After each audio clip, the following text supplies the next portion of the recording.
morning, Jana here with Jana's Quilt Shop. Well, it's Monday morning, time for Monday morning tidbit, and I've got a good one for you. First of all, I just want to tell you a few things about the shop. We are having classes just like normal now, so just follow your calendars. If you need a new calendar for this year through July, I have them made, and I'd be glad to ship you one, or come by the shop and just pick up one. It has all the classes we're going to start for right now. It has the ones that are on our schedule now, and you can follow us there and know what's going on. Okay, also, you can sign up for our classes now on our webpage. So if you go to Jana's Quilting webpage on the internet, you can sign up for our classes. We have 2 on there that are going to start in the near future. You can pay online, and then you don't have to worry about it, because then we're going to ship them to you. And it doesn't matter if you live in Memphis, Indiana, Texas, wherever, we'll be glad to ship you the block of the months. And you can follow along with us and watch the classes. So if you would like to do that, please do so. If you have any questions, you can always call the shop. Okay? But I wanted to share with you today some of the new things we got in and show you how to use them. And there's some of the things in my boxes over here that I've held back I want to show you. Okay? One thing is, I went to order some new square up rulers for our half square triangles. And she says, well, they've been revised. And I thought, well, how could really good square up rulers get any better? Well, they did. Here's the 9.5 one. And if you notice, they've got a little groove in here. So those little dog ears that we have on our pieces, we can cut those off. I will show you how to do that in a sec. And then here's the smaller one. This is the one I seem to use the most. It goes up to 6.5 inches, which means you can square up to 6.5 inches in any size in one ruler. So how good is that? You know, everyone knows how to do these half squares pretty much now.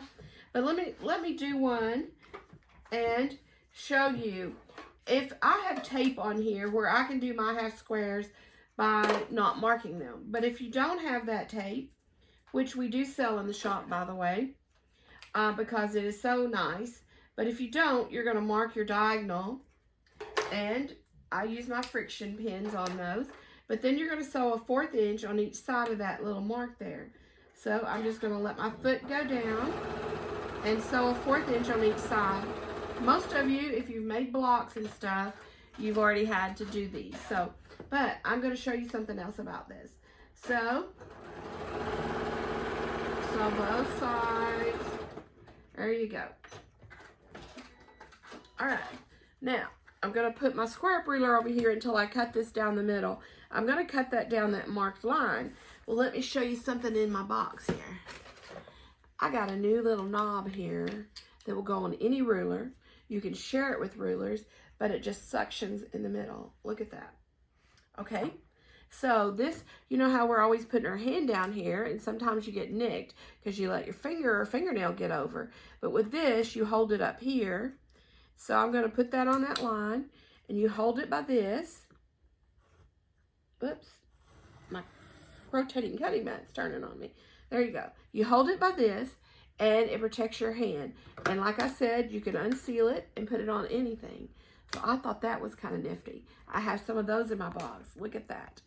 Okay, so now I've cut my half squares apart. I laid and marked down that line. So then my square up ruler, say I want to square this piece up. I want the square to be 2.5 inches.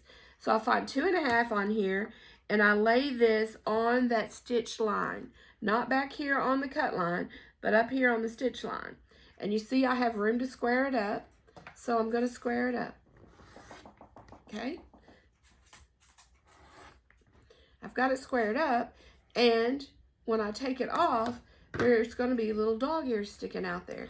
So with this new ruler, which I'm so excited for, lets me go in there and slip those, cut those little dog ears off. So you do that, and over here on this side.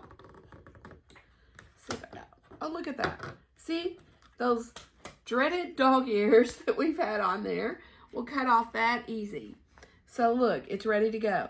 I'm telling you, I've been squaring mine up, sitting here with a pair of scissors, cutting those little dog ears off, and that's just time consuming. So this is going to save us some time, quilters. And it's all about having time to do what we want to do. Look at that. To make more quilts and all that. So that's what you do. If you want to do a 3-inch, I think we can square this to 3-inch. Look, there's a 3-inch side over here. Let's turn it to the 3-inch. Yeah, we've got a little. So we're going to put it on the 3-inch. Just cut it on the 2 sides. And that squares the whole thing up because we're just cutting the 2 sides while it's folded. And then cut that. Cut the dog ear. And that little slit. And look, we got it. Perfectly good 3-inch half square. Okay, that's what I want to tell you. I want to tell you about the rulers, the new little tool here. There's some more things. Let's see what's in my box over here. Let's do this one first. Some of you already have these, but I haven't had them in the store yet. And these are rubberized bobbin holders. So you put your bobbin in there and they won't fall over, slide out everywhere. See that? You can just line them up in there. And I don't have one of these yet, but I intend to purchase one. So they're going to hold them where they don't slide around, and you can get, let's see if it tells how many we can get in there. You can get a bunch all the way around there. Probably at least 20 bobbins in there. So you can have most of your bobbins in there. Okay, so those are nifty little things. Okay, let's see what else we got. Oh yeah, look at these. Aren't these so cute? These are little charms that go on your purse or your wallet or your keys, anywhere you want to hang them. They have little clips, and I've been getting them. Look at that little cutting mat and those little needles. Isn't that cute?